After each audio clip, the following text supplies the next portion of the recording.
Guten Tag, ciao, and hello. It's Docta with the list looking from the Assault on Endor 2022 Gold League. This video series will take a look at the list that places the top 2 in their pods and will be participating in the upper echelon of the Tabletop Simulator World Championship. Here we have MMusterer. They were in pod 3, finishing seconds with a tournament points of total of 18 and a record of 1-1 really. They had a drop player unfortunately, so it was a three-way race and a very tough three-way race at that. He was up against last year's Vassal World Cup champion and Cylindrical Bobcat as well. Last year's Vassal World Cup champion was Real Veers, in case you didn't know that. So really tough competition there. As one of my pods of death I had identified, and it really was a slog.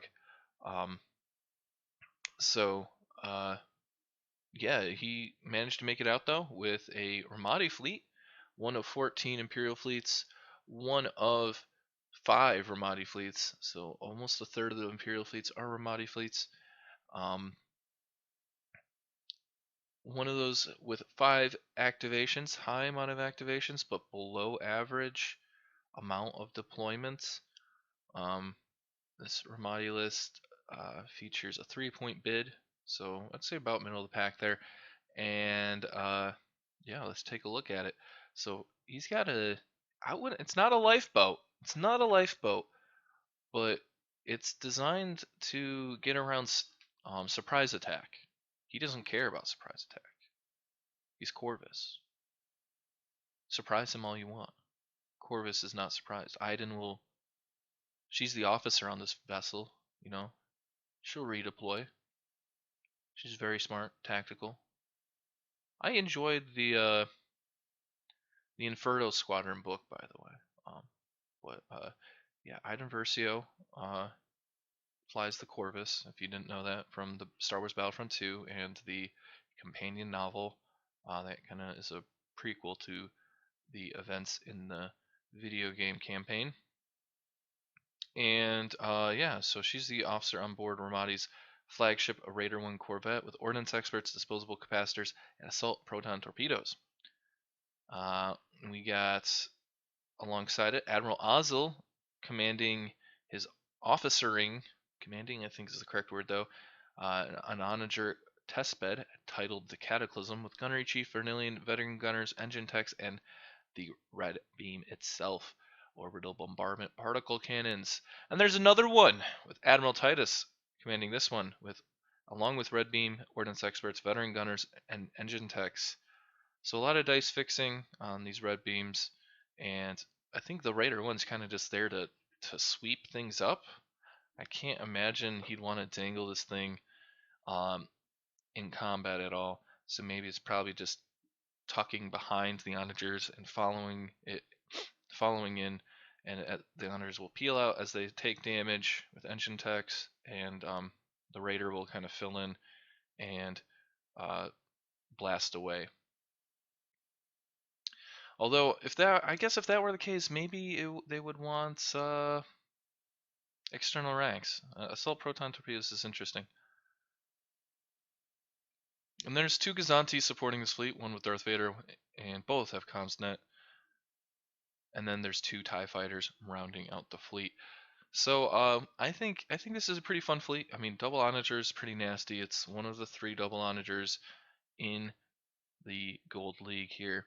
And yeah, it really, I would imagine, wait, it's got Cataclysm, but no Hondo? Interesting. Curious. Cataclysm, but no Hondo. So, yeah, I mean, if you don't have Hondo, I think Cataclysm's a crutch beyond that. Maybe he has Precision Strike. I don't know any other upgrade objectives that give out Concentrate Fire tokens, so maybe that red is Precision Strike. But I would imagine it'd be Surprise Attack. Pin, you know, kind of use those Onagers to pin in the enemy flagship.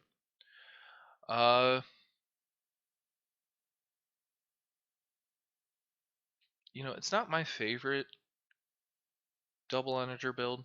I think the Raider isn't the most efficient use of points. But, you know, if he ended up 1-1 in his pod, and then I'm sure it worked out pretty well. So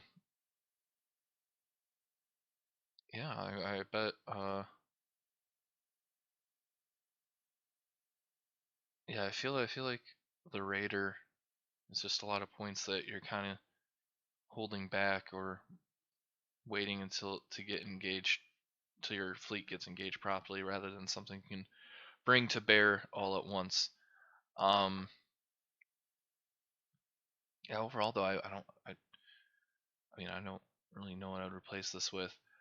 4, 3, 4, 6. That's another deployment. If you get rid of these, you can get another set of TIE Fighters.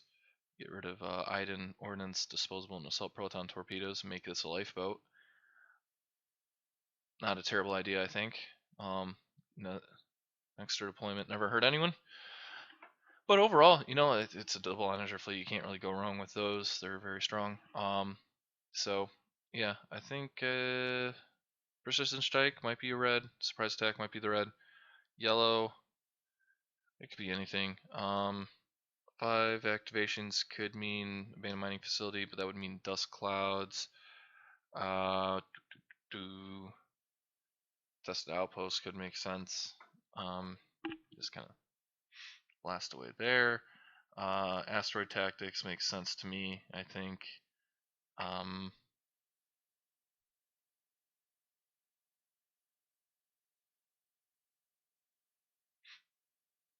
It's probably Rift Ambush or Asteroid Tactics, just because of the obstacle control. And then blue is most definitely Infested Fields or Doom Station. I